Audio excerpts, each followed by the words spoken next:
We are live. Survivor Specialist Phil and Alexa are back, and it might be 7 a.m. here on the West Coast, but it's never too early when Bret LaBelle decides that he wants to come on your podcast. So Bret is our special guest this week for our Survivor predictions and power rankings. Bret, thank you so much for coming on. Taking time out of your vacation that you're on right now to come on and do a quick podcast with us here.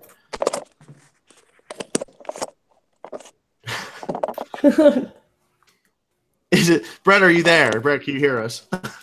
I cannot hear a single thing. It's coming in and out, but it sounded like something really nice. It sounded like you said something nice, and thank you very much.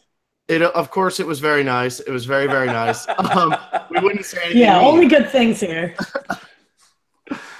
Oh man! So Bret, you're coming in. I guess we're coming in and out on you a little bit, but I actually got to meet Bret at the finale party the last time. Yes. And Bret. Oh, shit face. Yeah. No, not you. No, not at all. Yeah, it was a good time. I went out with my bitch took me out, Chris Hammonds, and we had a few drinks before we got to the after party, and it was a really good time. But oh my God, by the time I saw you guys, I was well on my way. Oh yeah, and you were excited to see everybody. You were telling us about the podcast and how you still listen to it, and you were telling us stories from behind the scenes. And it was fantastic. It was really great. Chris was. Yeah, no. Yeah. Oh, I lost you for a second there, but Chris wasn't nearly as beat up as you were. So just gotta say. Well, yeah. Well, you know what? He's a lot bigger than me. You know what I mean? Yes. So we're gonna do our power rankings. We right now the way it stands right now is I have 44, Alexa has 44, and Troyzan brought the Survivor team back from the dead a little bit here to 42. So you guys are only down 2 points. So Bret, you can put them over the top this week if you really want to. Well, I'm a little nervous about this. I'm going to do my best. I should definitely be able to do better than Adam Klein, who's probably home in San Francisco right now dreaming of me. But yeah, I should do better than Adam. I don't know if I could beat Troyzan. It sounds like he did pretty well. So. Yeah, and the person who did the best one of the best was Sunday. She dropped a 12 that brought everybody back a little bit too. So, you know, Sunday knew better than Adam as well. Yeah, that's my girl. That makes sense, you know. Exactly. Adam wanted to be first, but he clearly didn't do his research. So no, he doesn't. He's gotten very lazy since he's won. You know what I'm saying? Yeah, getting too big for his britches over there. Before we hop into it, Bret, what do you think about the season so far? How are you feeling? You know, I'm enjoying the season. I think the casting did an excellent job. I like these characters. You know, we're losing amazing people that I'm really enjoyed. But you know, I thought that the island itself was going to be a little more exciting. The way Matt Van Wagenen and Jeff Probst were selling it. I got very excited when I was listening to some of the early stuff about what exactly was going to happen. It's like, oh, great, what's going to happen? And nothing really happened. You know, Ghost Town itself, since I've been watching it, when it goes down. Sorry, you cut in and out there. I don't know what happened, but it sounded like you're disappointed in Ghost Island more than anything, right? Yeah. Is there a way we can make is there anything I could do to make a better reception here? Or? I don't know. The only thing I can think of is like either get on or off the Wi-Fi, but I don't want you to just like crush your data either. Yeah. Oh, okay, wait a minute. No. I don't worry about my data. So you think it's the Wi-Fi screwing us up? It might be. My assumption, but what do we know?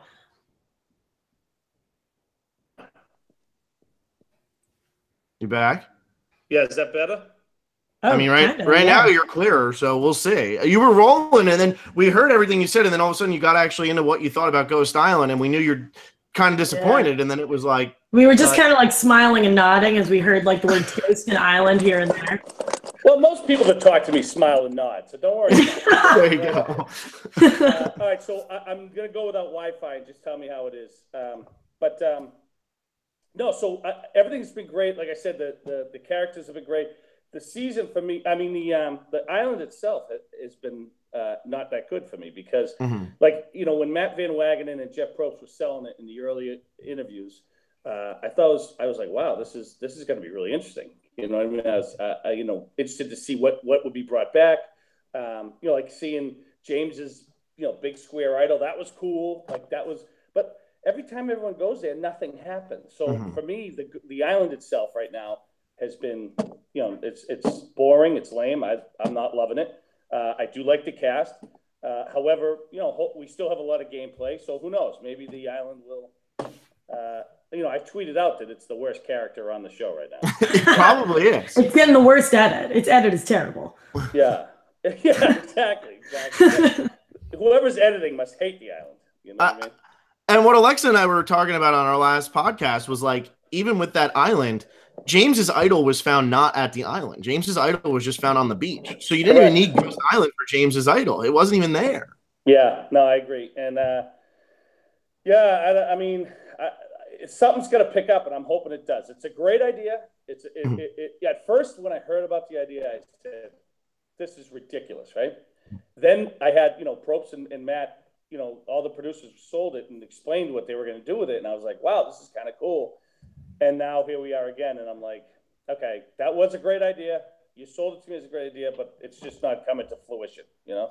Yeah. I think it's going to pick up a little bit more once they get to the individual part of the game. I think I was reading in, I think it was Entertainment Weekly, that they only have X amount of camera crews. And now that there's 3 different islands, they almost didn't have the time to like introduce us to all 3 of these tribes and then go to Ghost Island.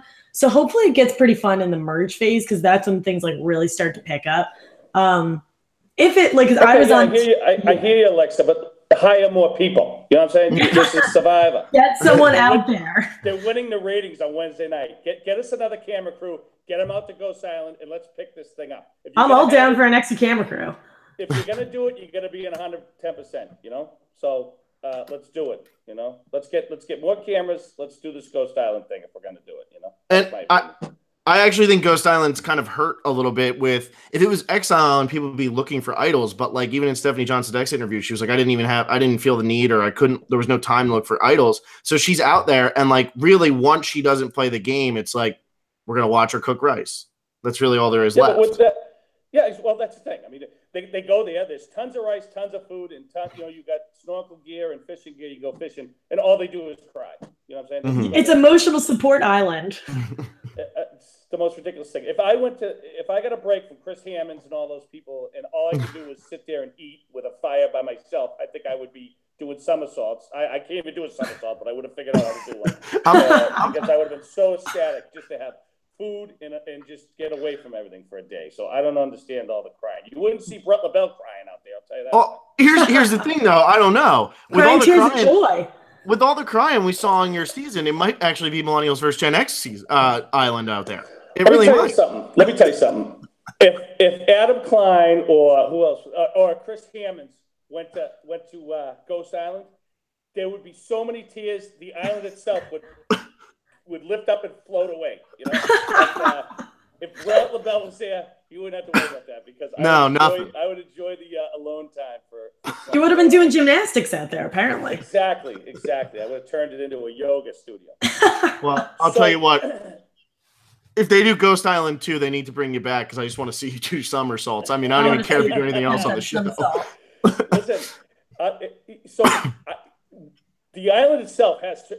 Let's all just call it what it is. Right now, it's just, this is Exile Island with food, right? That's all. That's really all we have right now. So, yeah. But I'll tell you, I think the characters are great. There's a lot of people here I really like. There's a lot of people I didn't like at first that I'm liking now. So to me, that's all a plus. You know what I mean? I'm going to keep watching. I think everyone's going to keep watching. I think it's really good. You know? Yeah. Well, let's jump into these power rankings so that we can hear what you think about some of the people. I'll start it off just so that we can get it going. My number 1, I have Wendell.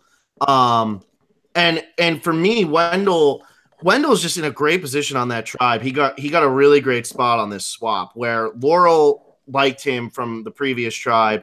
Chris is ready to work with him again, and I think Seb and Jenna are definitely going to want to work with Wendell over Chris. So I think that the way this shaped up for Wendell is in a great position that if this tribe were to lose, he's set, but I don't see them even losing because like the way that tribe is stacked. I mean, they just have every single athlete that's like out there right now. So I don't see them losing again, especially with a tribe like the Kellen, Desiree, Angela, and Michael one.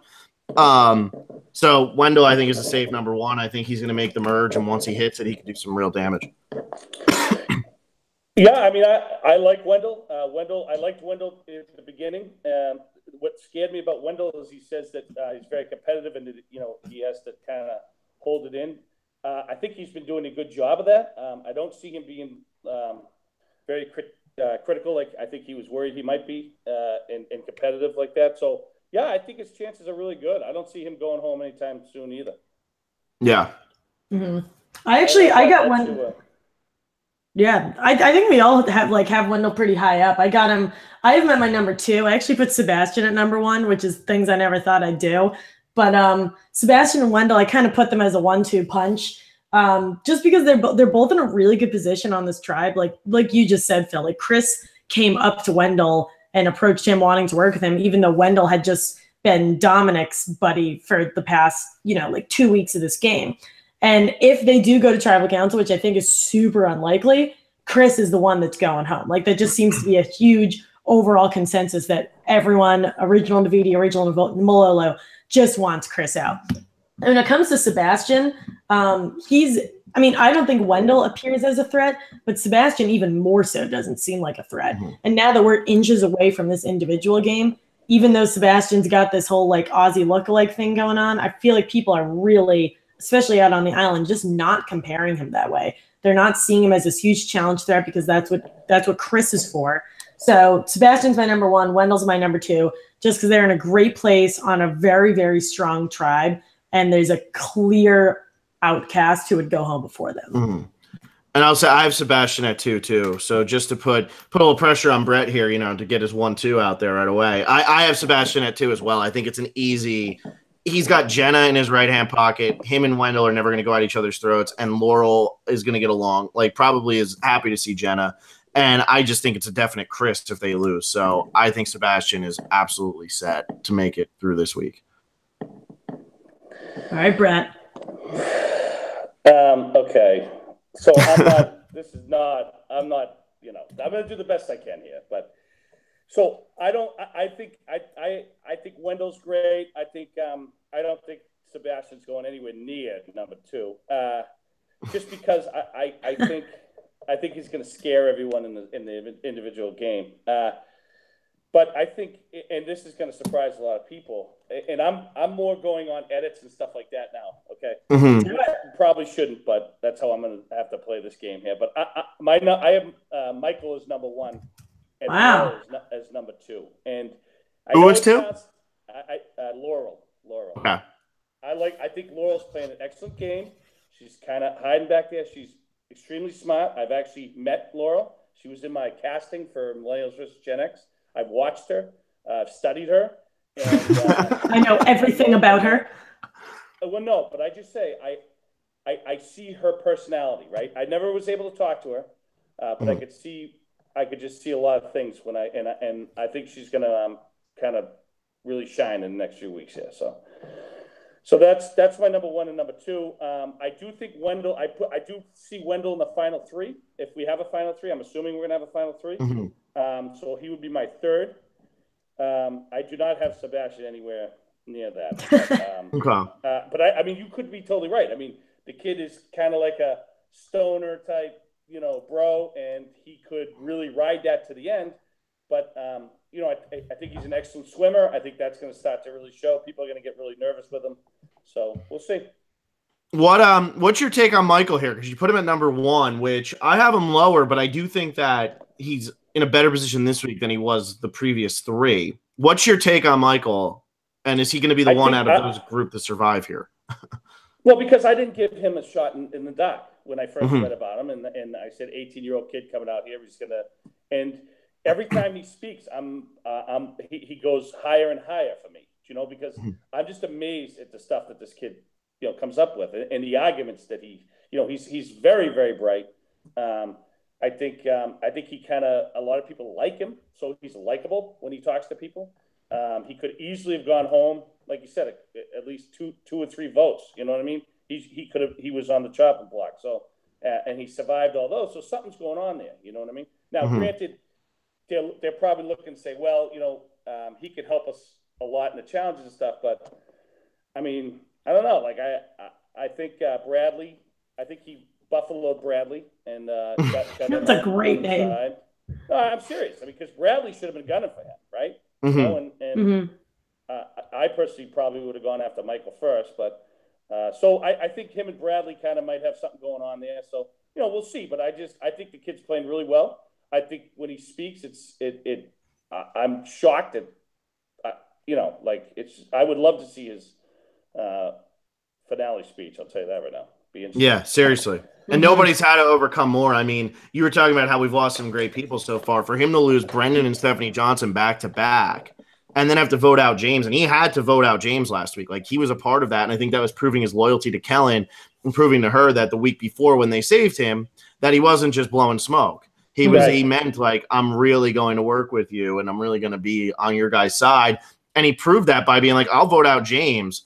But that makes me think that he's in with Kellen and Desiree more than we're being led to believe. But I agree with you. Before the season started, I always have like, and he's always on the correct side of the vote, right? Even when his friends are going home, he's on the correct side of the vote. So he's doing something. He's reading something right. I think I think he is in with Kellen and I think there's more of and of course we're just seeing what they show us, but I'm sure there's more of a little bond there between Bradley and all them than we know about, Yeah. Yeah.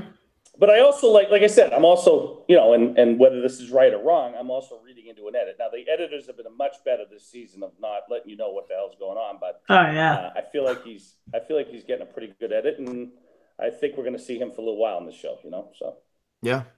Well, my number 3, I actually have Kellen, who's on that tribe. I don't think that Desiree ever votes for Kellen, so that's why I have Kellen at number 3. If they lose their next challenge, they're probably assuming a merge is coming, so it's not like Angela and Michael and Desiree are going to be like, let's keep strength, let's get rid of Kellen. Plus, Kellen's been killing it at the puzzles, so there's no reason to get rid of somebody who can do puzzles. So I think Kellen is in, she's the leader over there. She's the one who's driving where the vote is going.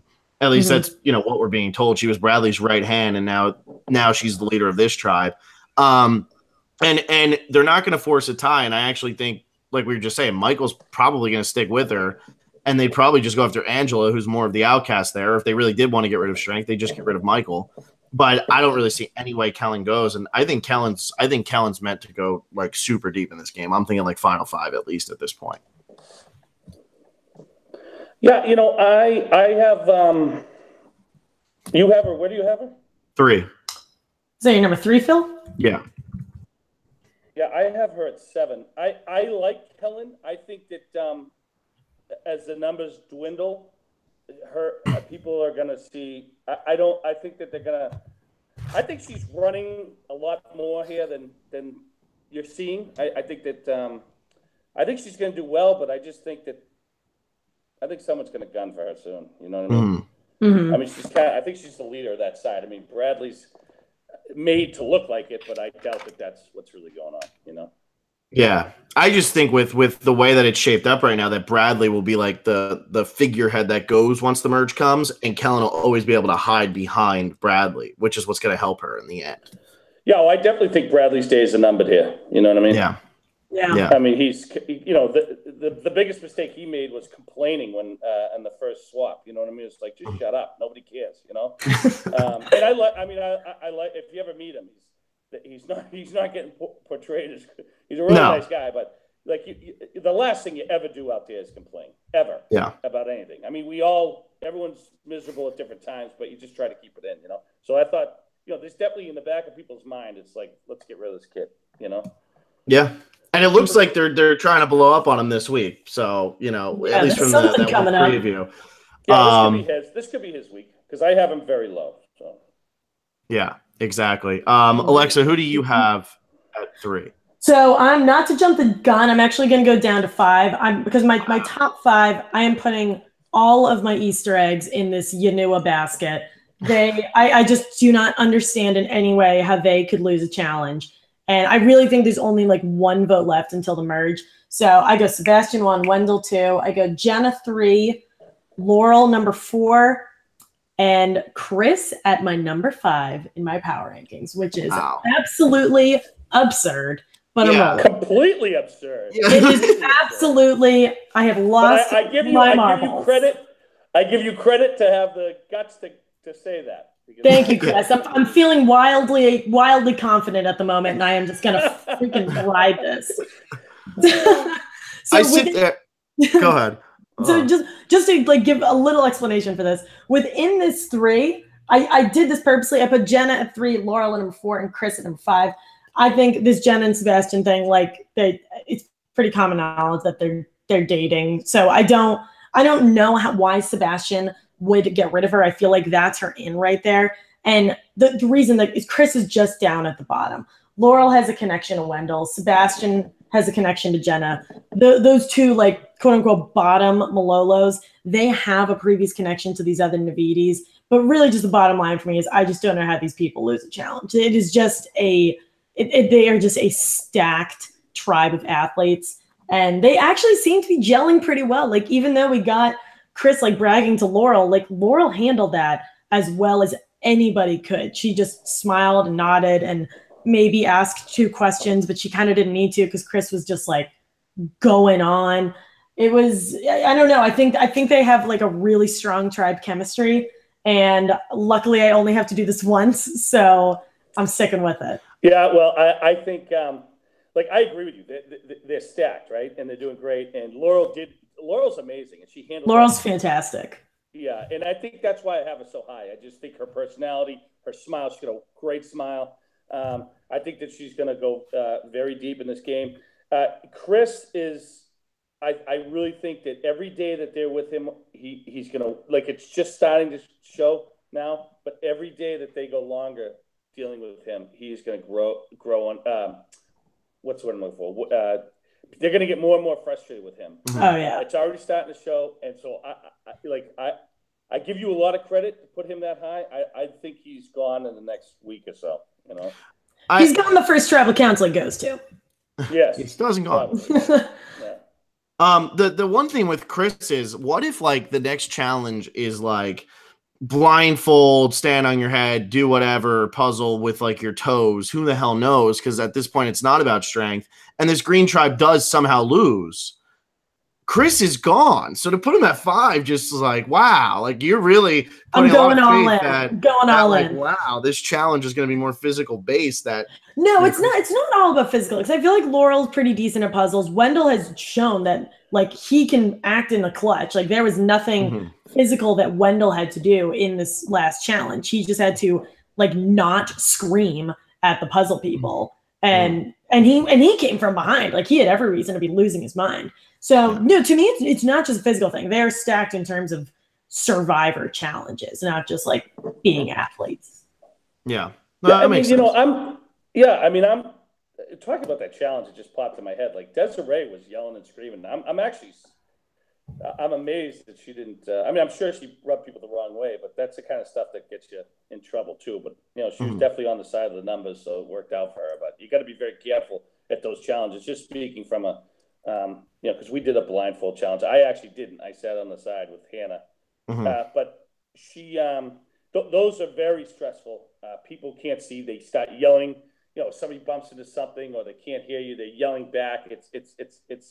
They're pretty fun to watch, and of course, you don't get to see it all. But so I think if she didn't have the numbers, the way she kind of handled herself, she could have found herself going home. But those blindfold challenges look like a hot mess.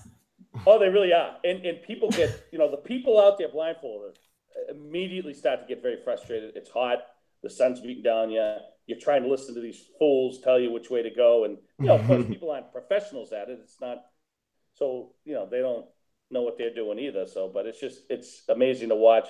It can be extremely frustrating. And I thought that Desiree was kind of being a little tough on people. So I figured watching it, says, ooh, she could be really hurting herself. But she ended up on the right side of the numbers. So, but she should definitely watch that in the future.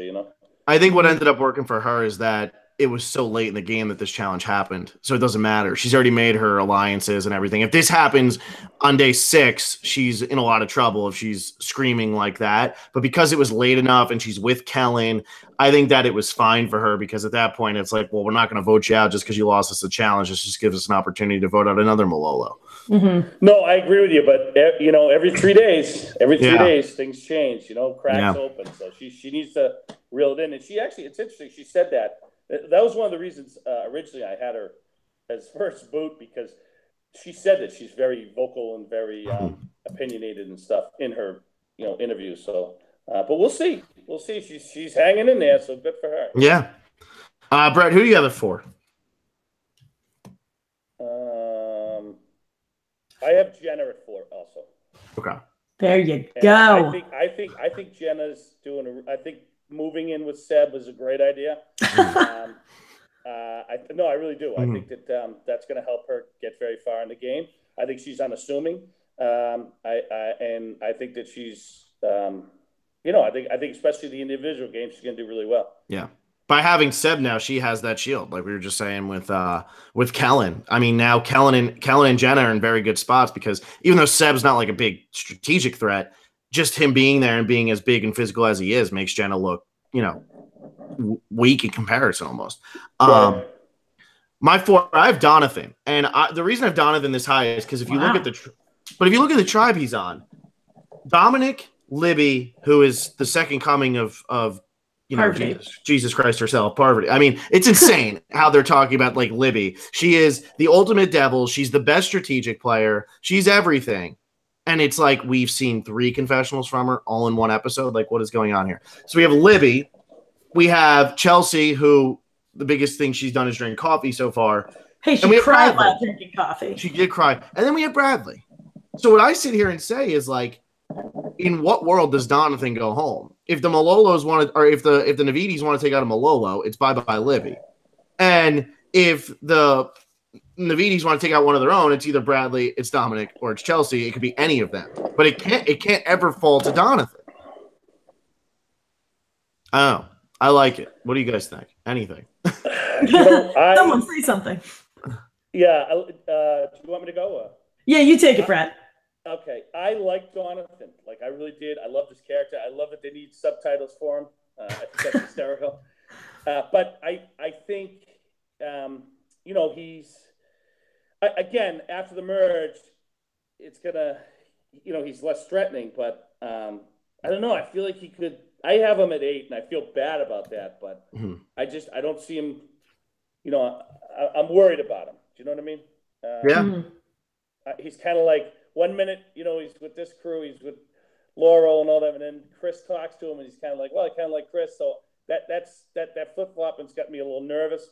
So that could hurt him, but I really don't know. Because again, he's a guy that could go really far because he's very unassuming after the merge, but we'll see, Yeah, I feel like with Donovan, he's not going to win the game, but he's going to go far enough that, like, this week when we're coming into the merge and he's on a tribe that there's clear turmoil and like bigger targets than him, why is it going to be him this week? So that's what I like about that. And then at 5, I have Laurel. I know you guys Brett, you've gushed over Laurel here. Laurel's surprised me a lot. I wasn't huge on Laurel preseason. I thought that she was a fan, but it also seemed like what she was talking about, it almost seemed like she wasn't going to play the social game the right way. And actually the social game has been the strongest part of her game so far. And I'm all in on Laurel's social game. So I have Laurel at 5, and Jenna at 6. So I just kind of had to go, a couple times there because we've talked about all those people. So I get those 2 out of the way, and then Brett, you can, or Brett and Alexa, you guys can catch up to me now. Yeah, what number we at? Brett, you're at 5. Okay, so everybody buckle down, settle down. Buckle it up. Don't freak out when I say this, but I have Dominic at number 5. My boy. Hey, I got him close. I got him close by there. Okay, all right, because I think a lot of people are looking at this Chris-Dominic feud, and they're like, this is, and we all know this is coming to a head. I don't know when, but it's definitely coming to a head. And I believe that Dominic is making personal relationships that are going to get him very far in the game. And I think, I just see him doing a lot better than Chris. So, I also think he's a scrapper. He's he's not one to lay down and let things happen. I was a little worried with all this fake idol stuff and real idol stuff, but now he's got the advantage, he's got the idol, and I have a lot of faith in Dominic right now. Yeah, and I'll say with Dominic right now, him having the legacy advantage at 13, if he survives this vote, which I think he will, no problem, because I do think it's going to be Libby or Bradley if they were to lose. But if Dominic survives this vote at 13, once the merge hit, he plays that legacy advantage because why not? Because the only other time you can play it is 6, and he has an idol in his pocket. So at a merge where people have played with so many different people and you really don't know what's going on and who's aligned with who, you might as well just play it to ensure that the person you want to go out ends up going out, which would be Chris. So I think that you're right. Dominic's probably safe this week. It's going to be that merge episode where the Dominic-Chris thing finally comes to a head, and why not play the legacy advantage there? Because you don't know if you'll be there in 7 weeks if you don't play it. Yeah, and I think that once after the merge, there's gonna be idols and all. I mean, I don't know. It seems like every time. I mean, I was thinking there was gonna be like so many idols and stuff, but every time people go to Ghost Island, they don't get a game. So we'll see. What did you guys think about? And this has been talked about a lot, and I've been very vocal about it. What did you think about when Stephanie went to Ghost Island? There was no game for her after Kellen had gone and turned it down. I didn't like it, and I didn't get it. I didn't. I've never thought of it in the context of because Kellen turned it down. I never thought of it that way. Well, but wouldn't that be more fun to watch? Like if Kellen goes and says, I don't want to give up, which I think was in this game of idols and stuff, I think it was foolish not to. I mean, I guess she had the numbers. She didn't want to give it up. I get it, and all worked out for her. So maybe but like, okay, so when Stephanie goes, now she's down on the numbers. What a perfect time to give her what Kellen had given up, so that maybe, she could, could be the ghost of Kellen's past. You know what I'm saying? Yeah. I don't know. I thought it would have played good TV, but maybe I'm not the producer, so whatever. It would have been cool because Phil and I had like a really long talk about it when we recapped the episode on Wednesday about how we're feeling about Ghost Island, and I kind of like that idea when somebody rejects. It's not like if I get the no game, go home, like whatever. But if I reject it and then the next day Phil comes, Phil gets a chance at what I didn't do. I kind of like that. That gives a little continuity. Yeah. Yeah, because what is that advantage that Kellen didn't take? Is that just gone forever now? Like we'll never see that. It's just what was forever gone. Like we'll never know. It could be under my chair. We don't know. Yeah, exactly. Yeah, I would give that a look real quick. Yeah. All right, sorry, didn't mean to get off the beat path, but no, it makes total sense. No, well, I have Dominic at number 6, so I guess I can keep falling through on that. I'm with you, Brett. I think Dominic's in a really good spot. Like unlike Chris, I feel like his connections with people are actually personal. I think everyone actually really likes Dominic. And like Phil said, this guy's got an idol. He's got an advantage. And he's on a tribe with the second coming of Parvati. He's on a tribe with Bradley, who's a very strong personality. He's on a tribe with Donathan, who we see in some sense, whether it's something or whether it's nothing, getting into a spat with, I assume, Bradley. And then who else? And then there's Chelsea. And he and Chelsea, I bet, are fairly close. He comforted her when she cried about coffee. So I think he's in a good spot. He's in like a quote unquote leadership position, but certainly doesn't seem like it. And I think doesn't necessarily want to, or he's not really running with it. He's just in a very naturally good spot on this tribe. Yeah. No, and I like Dominic's position. I'm a little bit lower just because he's so loud, but I do like his position. And for him to go now when they play up, Philip. Yeah, that's true. but for him to go now when this whole Chris Dominic thing has been played up like to the extreme, it's been like the main storyline of the season, and for him to go now before they actually get to butt heads again, that would be like, oh man, like guys, you could have given us more screen time of like anybody else in the game then if they weren't actually going to be a reason that either of them went home. So I agree with you guys that they're sticking around. I'm going to do my 7. We already know Brett's 7 and 8. We don't know your 6 yet, but I want to do my 7 real quick because you did the whole buckle down thing for Dominic and then that didn't work. So I'm going to do my buckle down now. I have Desiree at 7, and I know last week she should have went home, but there is never a situation where Kellen votes for Desiree. Last week proved that.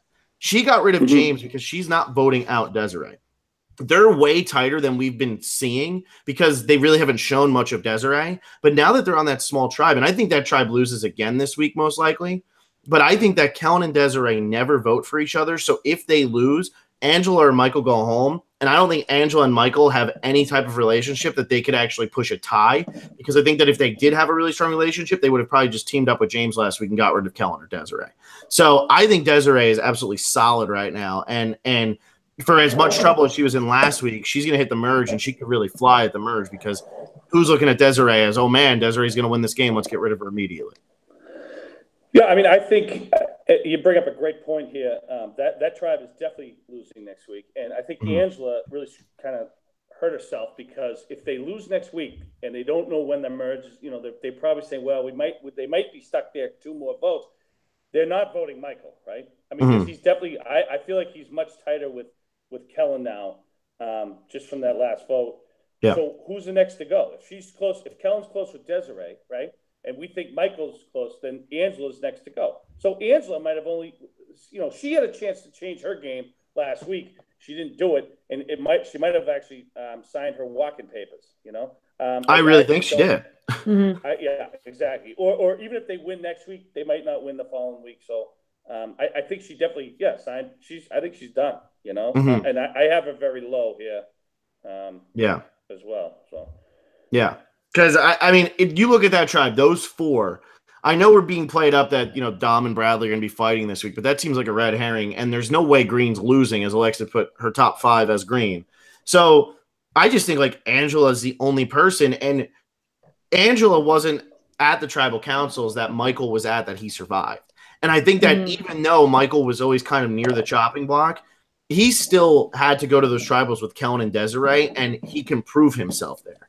Angela's never actually proved herself to Kellen and Desiree. Yeah, last week she voted with them, but was that like a she's 4 vote? Like, I don't think that it was like because you're tight with us vote. And I think Michael's kind of getting to that point where it's like he could have really pulled the rug out from under Kellen last week if he really pushed Angela. I think that he probably could have done it, but I don't think he did. I think he was okay with James going home, and that's just something we didn't see in this edit. So I don't know. Yeah, I don't think they were very close.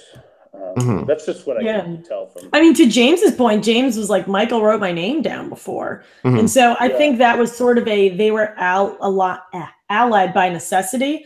And based on what I've read, and Phil, you briefly mentioned this earlier, I bet the way that the vote went down was after they lost that immunity challenge. Michael went up to Kellen and he was like, "Hey, I'm going James, just so you know." So I think we were led to believe it was this whole like, what's Angela going to do? But I think in reality, it was never really going to happen. Yeah. I mean, once someone puts your name down, you really kind of have to watch them. Yeah. Yeah. It's very easy for Kellen and Desiree to sell to Michael, "Hey, listen, we're going to keep you around, but we need to get rid of him." I think that, for Michael's long game, maybe he saw something in James he was worried about. So I think, the writing was on the wall for him the minute he went to that tribe, All right, who do you have at 6, Brett? I have Libby at 6. Wow. And wow. Yeah. The new Parvati. I do. I am running with that forever. I know it sounds crazy. I just think that's precisely on her edit. I think that she's going to go 5, So I think that she goes out around 6. Which is hilarious because Vaughn, one of the other guys who comes on every now and then, he texted us. He does the eliminator game with us, and he goes, "Libby, for my eliminator, she's getting 6th place." Like, it's so funny. Like that's exactly what you just said. It's like before the season started, I said Libby is your 4 to 6. I think that was like my exact quote. I need to go back and look, but she's always had that vibe, and now after watching it, she still has that vibe. Yeah, she definitely has and I like her. I mean, I kind of like her. So I'm interested to see, but I see her around 6. Yeah, but not 5th. She's not getting a 5th place at it, No.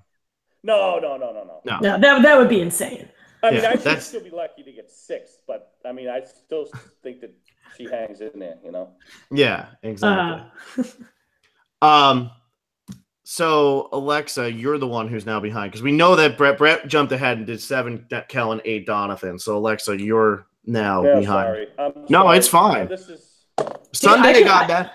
Sunday got I'm mad on at me because I kept vacation. I'm jumping on ahead. vacation. But Sunday gets mad all the time. She's not that sweet thing everyone thinks she is. I'll tell you. I know. I could see the anger she's in her evil. eyes. She's when I got evil. I didn't vote her out because I was terrified of her. ahead. That's all it was, right? What was that? I forget who it was. Scared? We suggested to Sunday The that mighty someone. hand of God coming down on the I forget who it was, but we had suggested to Sunday. I think it was Michael or Brendan that somebody was in a really good place, and she just shot us down. We were like, oh my god, like Sunday's gonna freaking rage on us. It was awesome. Sunday got a horrible edit out there. That girl played her heart out. She was involved with lots of decisions. She was instrumental in going back and forth and talking to people and playing both sides. She was instrumental in my game. I couldn't have gotten as far as I got without Sunday. So she got very little credit out there, and she did an amazing job. And I hope that she gets another chance someday, Yeah, and she knows her Survivor stuff. She also put Michael ridiculously high when we were saying she was crazy. She put him at 2. And she tweeted us afterwards and said, "My boy Michael survives again." And it was really funny. It was awesome. You guys are high on this. I really just it's a game where you need to talk to people. You have to be able to convince people. And I think this kid shockingly at 18 has the chops to do it, Yeah, so. he really does. Yeah, he really does. Yeah. All right, Alexa, who's your 7? All right, I'm gonna go up to 8 because everyone has had their seatbelt moment, and now I'm gonna have my buckle up. We're gonna start driving fast kind of moment. So for 7, I go Kellen. Not that I think Kellen. I think I have her a little lower because I feel like that tribe might go to tribal council, and when there's 4 people, there's just not much wiggle room. I think her and Des are gonna be fine. I don't think there's too much. I mean, from what I read, there was a lot more strife between them in the challenge than what we were shown. But I think that group is just so granite solid that there's nothing breaking them. So I think Kellen's in a good spot. But for 8, I go with Chelsea. I do not know why Chelsea would go home next week. I know absolutely nothing about her except there's something in that coffee that's just making everyone cry. But like you said, Phil, why should Donathan go home in that group? Why should Chelsea go home in that group? Donathan, who's fighting in the preview? Is it Donathan and Bradley or Donathan and Dominic? I don't know. There's fighting going on in the preview. There's Dominic is, he would save Chelsea. Bradley's not going to vote out Chelsea.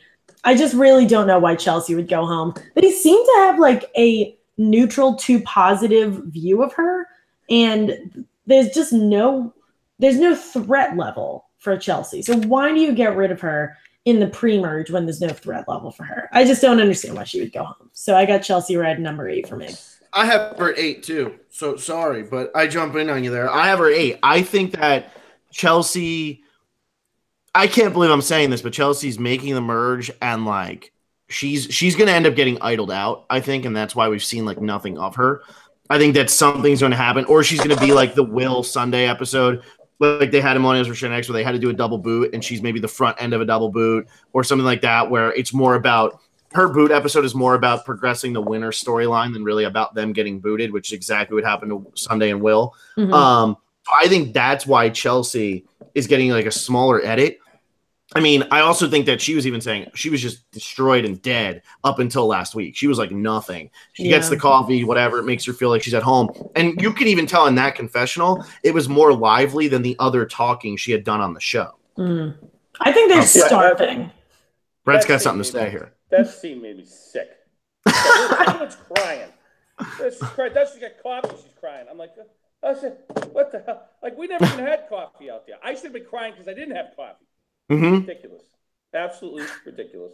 How do you feel about two people on the season have cried about coffee? Donathan was crying about coffee and pastries too. What is it about coffee? I don't get it. I don't know.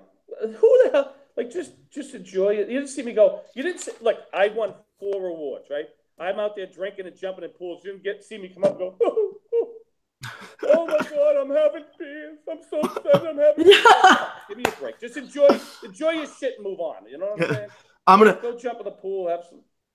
When Sunday was on last week, though, she did say that during that one where you were jumping in the pool, you were crying a little bit. She said she never seen somebody so happy. She lies. Oh, you heard? Oh, I don't know. That's Wow, funny. Yeah, we need some wild rumors. My biggest problem right now, Brett, with this cast that's left is that none of them seem like they're going to have Bret LaBelle type rewards. So I don't know. I don't know if I'm excited about this. None of these people are going to drink like that till the finale when I get there and show them how to drink. You know what I'm saying? Exactly. No, exactly. I don't see. Dominic could be. Dominic could be if he gets one. I feel like he could hold his beer. Yeah, I think so too. I'm trying to think who else. We're gonna have to start making like a separate power rankings. We're not gonna let Michael drink. I know. Yeah. You did have to go to the after party. Wow, Phil, we are on the same wavelength.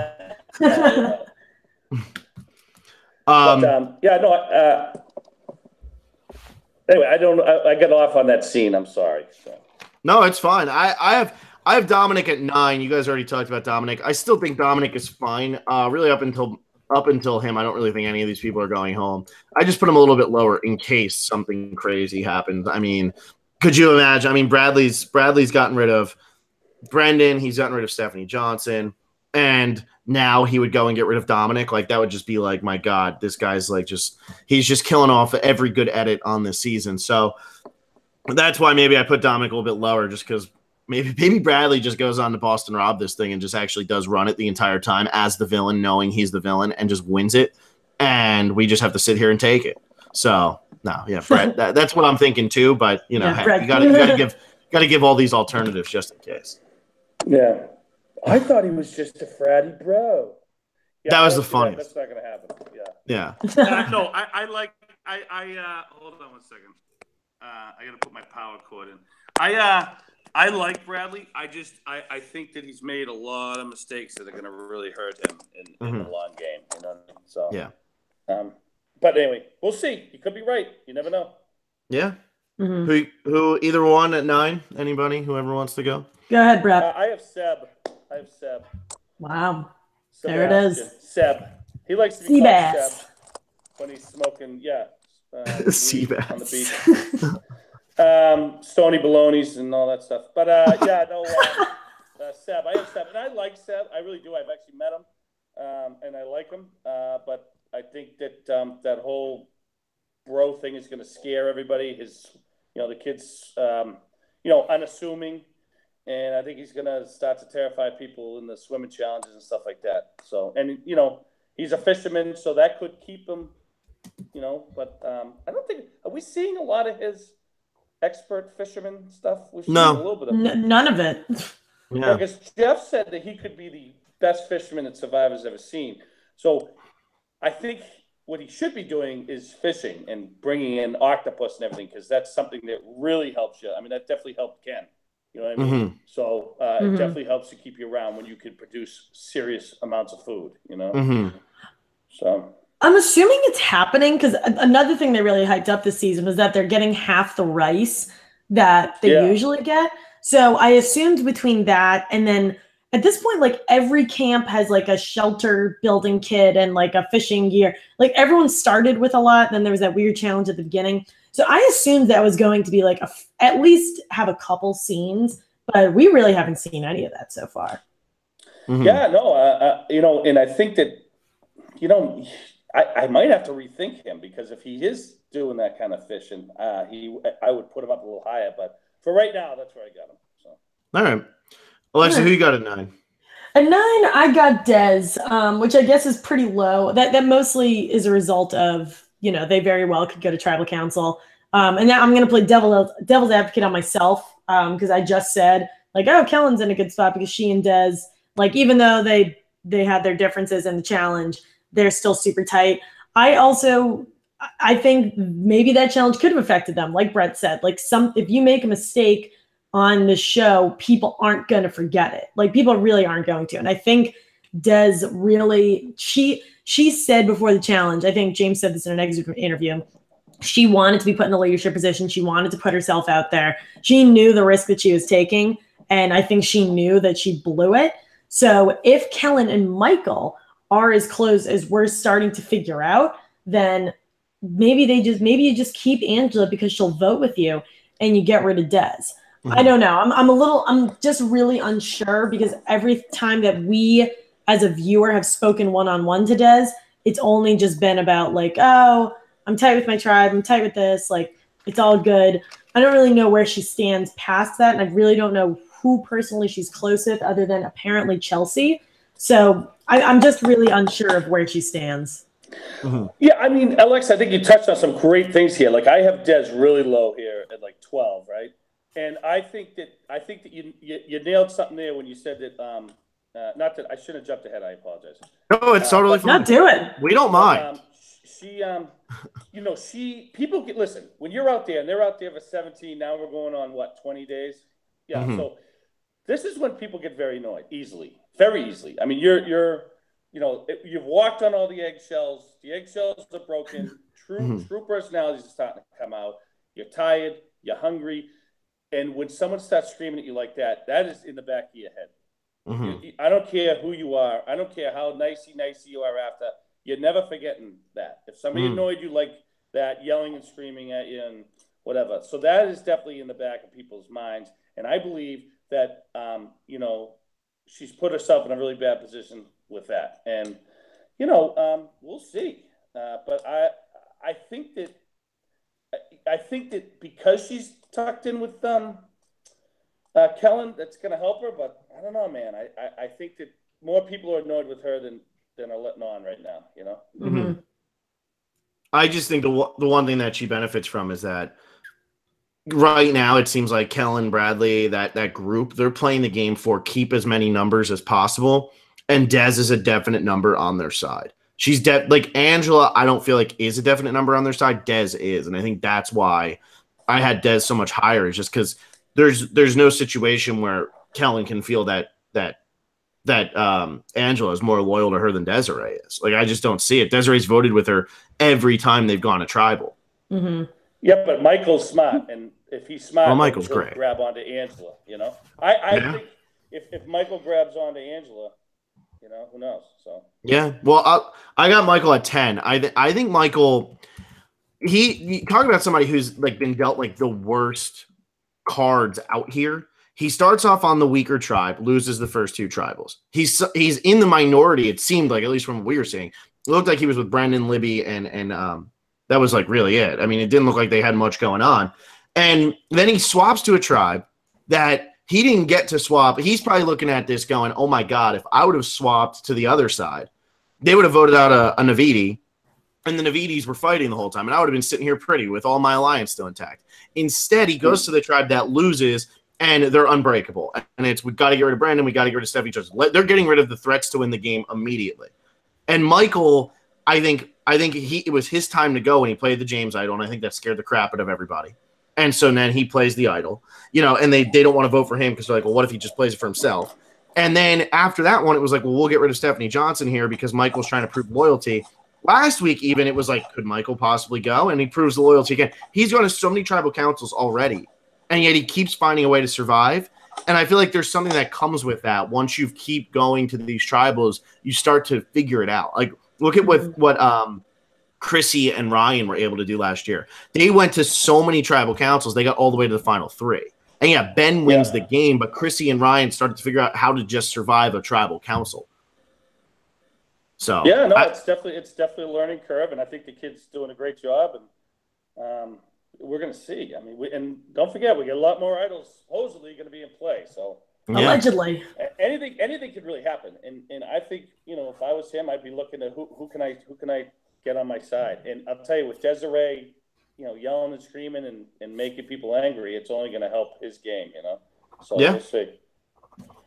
Exactly. So Alexa, who do you have at 10? I have Michael at 10 also. I think you bring up a good point. I know that's low overall, but I guess recently for Michael, that's kind of high based on where I've put him. I think when it comes to the Michael versus Angela, because I think if they go to tribal council now, that's the matchup that they're going to play up. The thing is, yes, Angela voted with Kellen and Des. Yes, Angela is an original Navidi, and we are all just bleeding Navidi purple all over Fiji. But Michael has voted with Kellen, like you just said. Michael's voted with them. He's proven that he will vote out his own alliance members to stay in the game. And I think, like you said, Phil, he's saying, look, I'm holding up to my half of the bargain. I told you guys I'd be loyal to you, and here I am being loyal to you. This was the first time that Angela has voted with Kellen and Des, or really, I mean, this was only Angela's second tribal council, and the first one, she was like, what is even happening to me?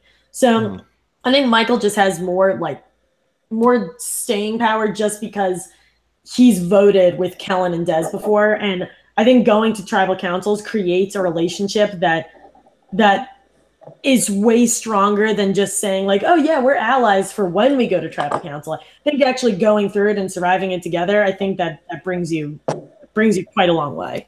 Well, and that's what I was Alex, I think that's a great point. That's what I was going to say to Bret. Bret, like, you can speak to that because you went to tribals with these people. It's once you actually go to the tribal that you're like, okay, that's actually my alliance, right? Like, before that, it's still kind of like, is that working? I mean, listen, there's times when everything's in the air. It's just, you just got to kind of, everyone talks before tribal, and you think that you know what's going on. And sometimes you do, sometimes you don't, and it's always different, Yeah. Am I answering what you're asking? Kind of. I was just saying, like, because Michael's actually gone to tribal and been able to prove who he's aligned with, whereas, Angela really hasn't. Yeah, so I see what you're saying. Yeah, so to Kellen and everyone, they're probably like, she's a jump ball. Is she going to vote with us? Is she not, And then, now she's proven that she could be loyal to her. But I agree with Alexa. I think Alexa said it. I don't think that she is loyal. I don't think – I think Angela's playing her own little game out there. And I think she could totally be swung in another direction if you could convince her, And I really like Angela. She's American, she's a veteran. But she's kind of just being swung around, It's weird. Yeah, It seems like she can't get her footing, and she's just, like you said, she's kind of going in circles right now and just trying to figure out where to go. Yeah. All right, Brett, who's your 10? Chelsea. Okay.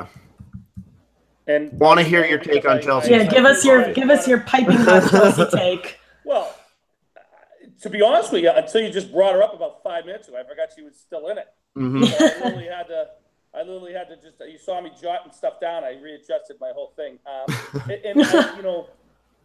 She's not getting the best at it. She's there. She's in it. I don't know. I just think I don't see her.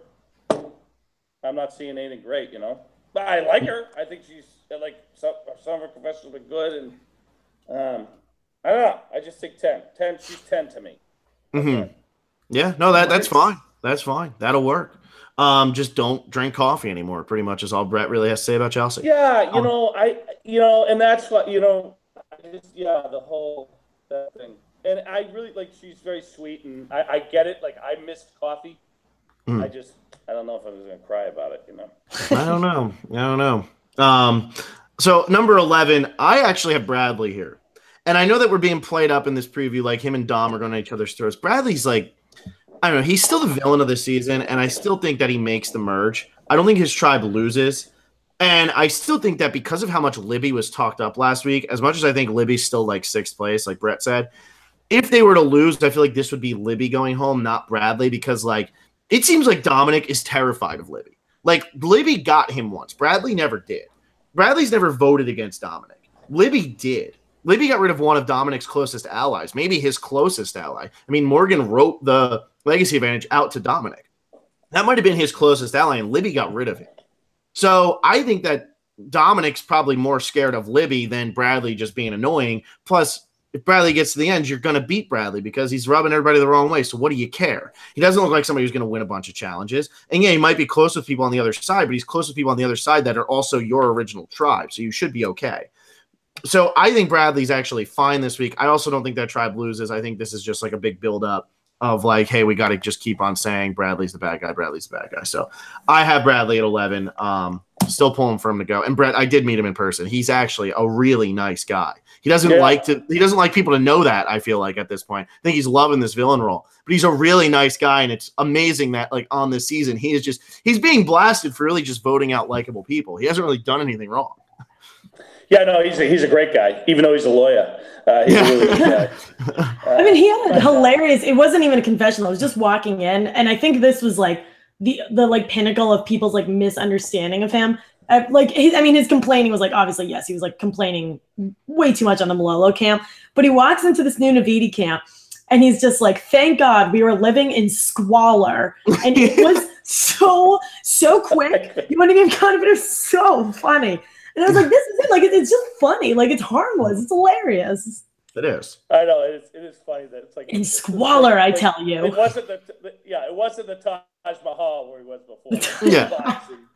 And lizards and all kinds of stuff. So, but I have Bradley at 11 as well. So I think Bradley's days are numbered. I thought I didn't even have him making the merge originally, only because in his pre-stuff he seems so arrogant. Now knowing him and meeting him, I know that that's not the case, and it seems like he and I think he would be mad that we're saying this because I think he does enjoy the villain role.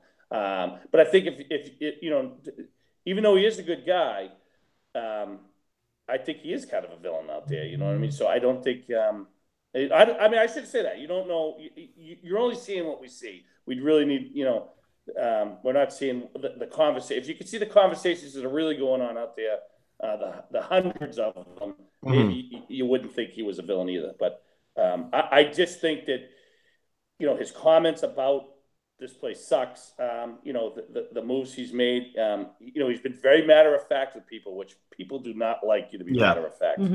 Most people. So I see him being definitely very high on the chopping block. Yeah, I think the biggest problem for him too is it's who he was complaining to. He was complaining to Brendan, who is like Mr. America here. Like, look at him, like the dad of two, and his, the jaw, and like the nice positive guy. The jawline. Yeah, I just can't get over the jawline. But he is the most positive guy in the world.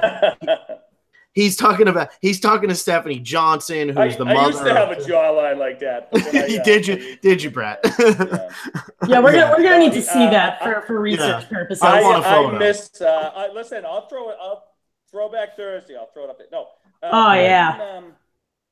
I really liked him. That's a bummer that he's gone. But you're right. Like that was a great scene, wasn't it? So good. It's just, and you kind of, there's a party that was like, oh, I'd love to see Brendan, run him out of town, but it just never happened, Yeah, and that's based on the edit at that point. I really thought that Brendan and Stephanie were going to get the better of that Malolo or that Navidi 5, and it just didn't happen. And now there go two fan favorites right off the bat. And that's why Bradley, I think, is getting the villain edit, is because he was complaining to the two fan favorites. Then he had the audacity to vote out two people who could beat him in the game. How dare he? Audacity, I tell you. That's what's getting him right now. Hey, Chris is in the group chat. Uh-oh. Sup, Chris?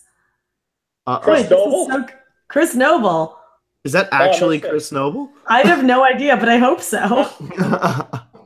Yeah, you got to be careful with those. Sometimes it's not the real. It's actually just me on like a different account, just like typing in. If he stops rapping, you'll know it's actually him. There you go. Let's drop Bust a Rhyme. Yeah, let's do it. All right, so go. I'm sorry, where were we? You guys are running this, not me. Go ahead. No, we're going. We're loving it. Alexa, who's your 11? So actually, if you guys are okay with that, I'm going to kill mine because it's all within context. I also have Bradley at 11, so I think we all put him in the exact same spot. Wow! So I go. 11? Yeah. Look at us. So I go Bradley 11, I go Donathan 12, I go Libby 13, and then I round it out with an Angela at 14. I think this kind of Bradley, Donathan, Libby. We've been led to believe that there's going to be like some kind of tension in this group because the Unuya tribe is just like pumping iron over there, and then the Malolo tribe is just like. They're all dying. And this Navidi tribe, they're all just like, ooh, yeah, like we're all just going to boot each other out. That's a poison tribe. Malone. Yeah, it really is. It's ill. It needs a life support. And so there's going to be this Jonathan and Bradley. They're going to whatever. And then Libby is like a strategic mastermind who's just going to run show the rest of this game. There's just a lot of like unfinished storylines in this tribe. So I feel like there's a chance that they go to tribal council. And again, I don't think it's going to be Dominic or Chelsea who goes home out of that group. And then just ended up, I put Angela down at the bottom. I think I just said this a little bit earlier, but I think Michael's closer to Kellen than Angela is to Kellen. And I think this is my cautious optimism.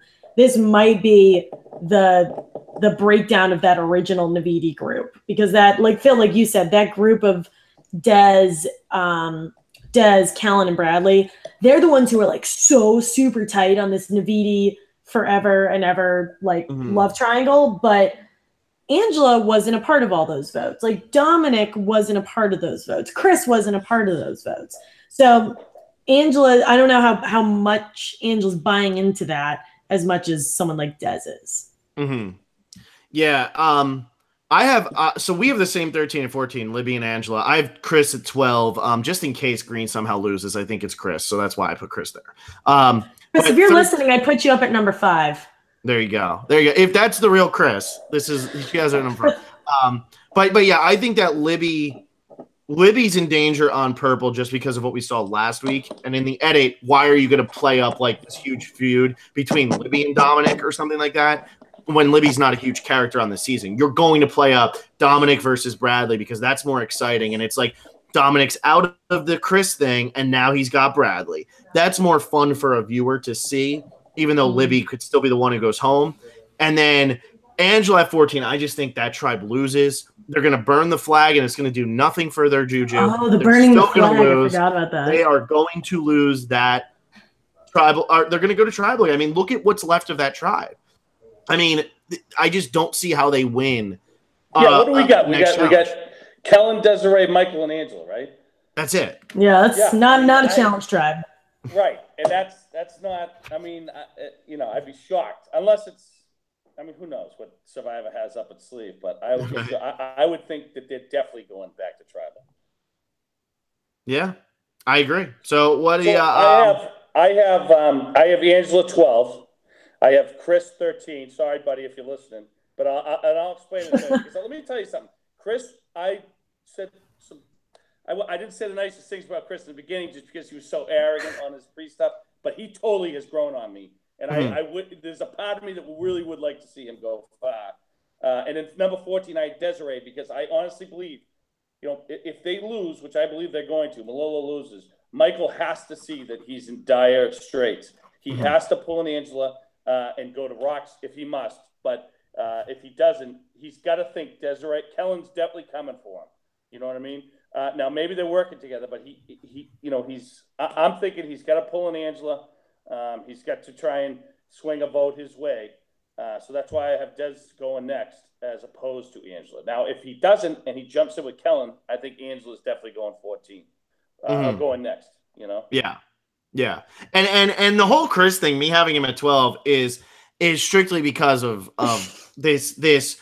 If they lose, I just don't see Seb and Jenna voting for each other.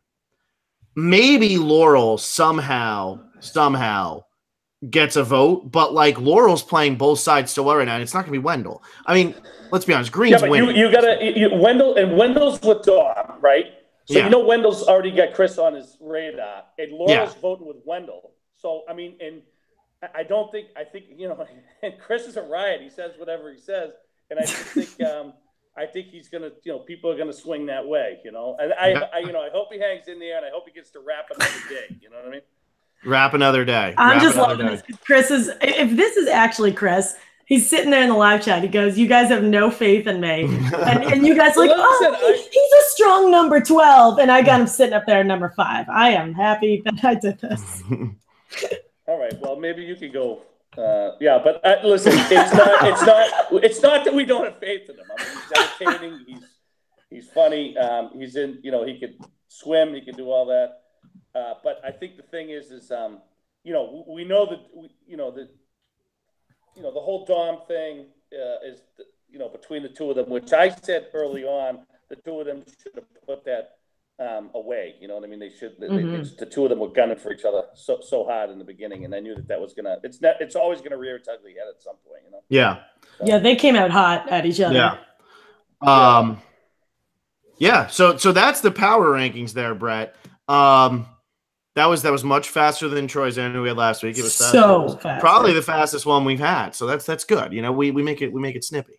Was it fast? Because it's I guess it was kind of fast. We had Troy's on here for like over 2 hours last week. The man does does not stop talking. He's amazing. we love Troy. He's amazing. In Florida last year. Yeah. Oh my God. Oh yeah. He's hilarious. Relaxed, easygoing. You know. Good. Yeah. Food. He is. So now what we're going to do here is we've had a great time explaining this to everybody. So Adam, what happens is, Brett, we do the eliminator game. And so this is I'm saying I'm prefacing that with Adam. So just to get don't worry. attention. I know you're not Adam.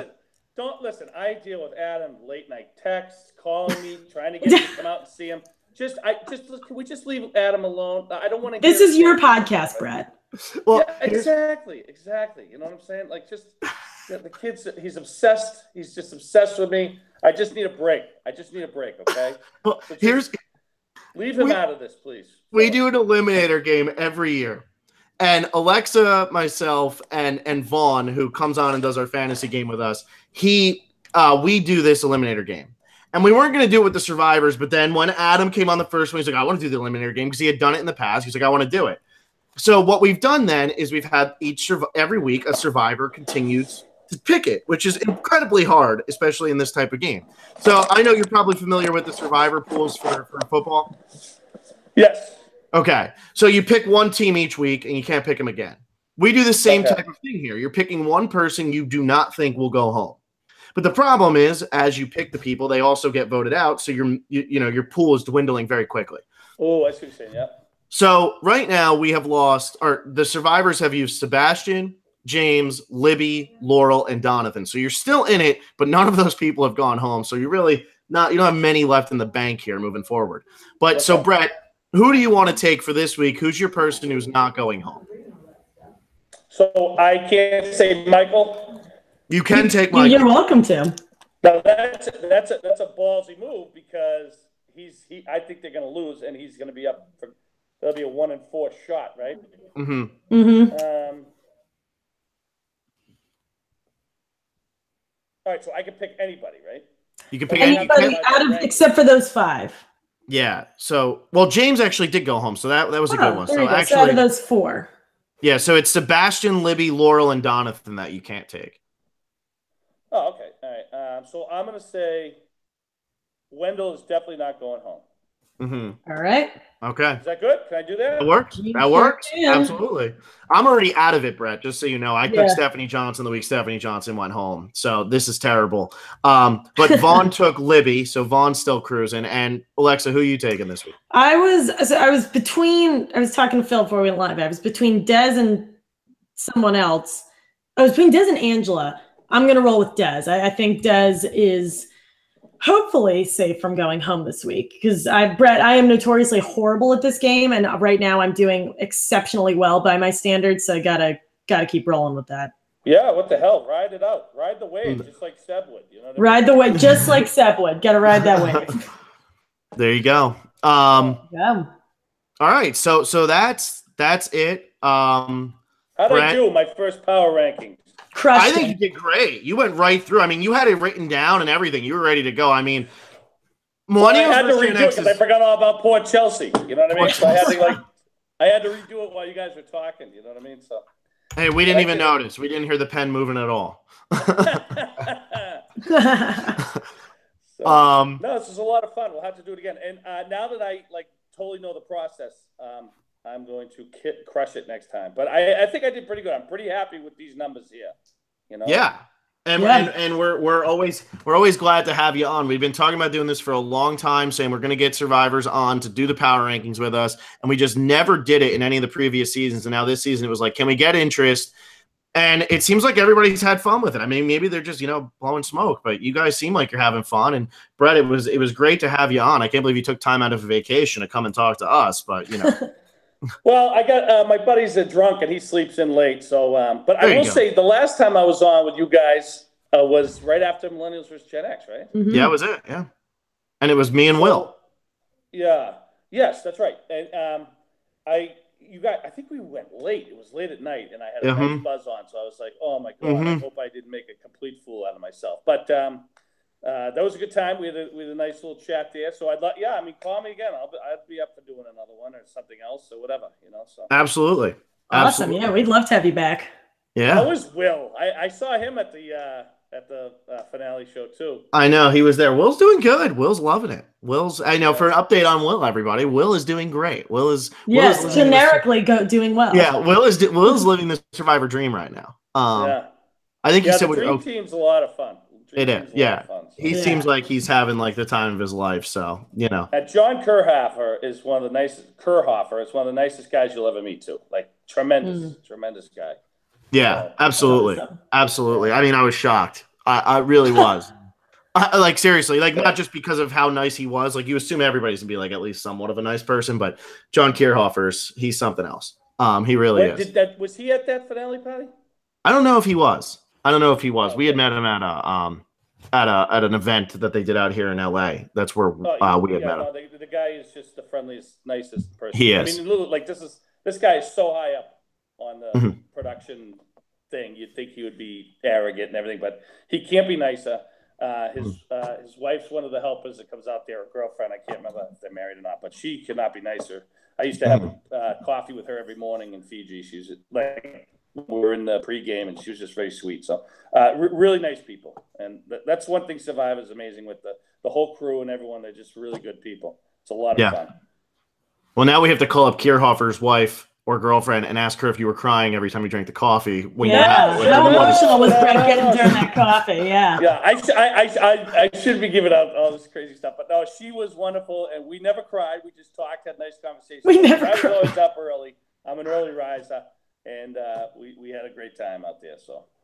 Yeah, all right. You wouldn't see me crying over a cup of coffee. In fact, I'm going to go have another one right now, and I'm not going to cry. Wow. If you do cry, make sure to send us a picture. Yeah, that's what we need. That's what we need. And send us a jawline picture. I got to see that. Well, I might be. I'll write a new rap for Chris. You know what I mean? There we go. So we got Brendan. We got an 80s style rap. You know what I mean? Here we go. Oh yeah. That kid isn't he growing on you though? Like every time I just start laughing when he's on the. That rap was the most absurd thing I've ever watched. No, and seriously though, Brett. Mic drop was my favorite. Boom. I listened to it 3 times. I was like, did he just say mic drop? Yeah. I mean, he's definitely a character. He's definitely good for TV. So I do hope he hangs in there a little. Great TV. Yeah, he really is. He's fantastic TV, and he's super fun to watch. So, no, absolutely. Before the season started, Alexa and I did not pick him. Vaughn didn't pick him for our fantasy teams, and he went on to the Joe Mena Ghost Tribe. And Joe is trolling us so hard because we just threw these two. We threw Angela and Chris at Joe and said, that's your tribe. And they're both still in it. And he's trolling us so hard. He's like, look at me, I'm killing it. Joe's not the guy you want to. Vaughn purposely chose him to be the guy. Joe's a good guy too, man. Like he come off. I had a great edit on the show, but he when you meet him, he's a tremendous dude. You know, he really is. Guy. He really is. But Alexa, you want to close this thing out? We can wrap this. All right. Oh my gosh, I am not mentally prepared to wrap this. I might need a couple cups of coffee before I do that one. Wrap it up. Get some coffee. Get the tears flowing. You know, you gotta start getting real emotional. So this week, Wendell won the MVP. Angela lost the LVP. So Joe, your team has taken a hit. We were just talking about how great your team was. So I'm gonna rate an MVP spotlight of Wendell. That'll come out probably tomorrow night, Monday morning, Monday night. It's always whenever I get to it.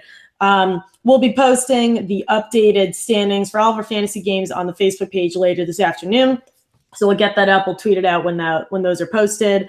And then we'll be back on Wednesday at 9 p.m. Pacific, midnight Eastern for Chris rapping, Chelsea crying, Yanua crushing it. We'll be back recapping episode 7 of Survivor Ghost Island. Happy Easter and happy Passover to everyone who celebrates. And thank you so much again to Bret.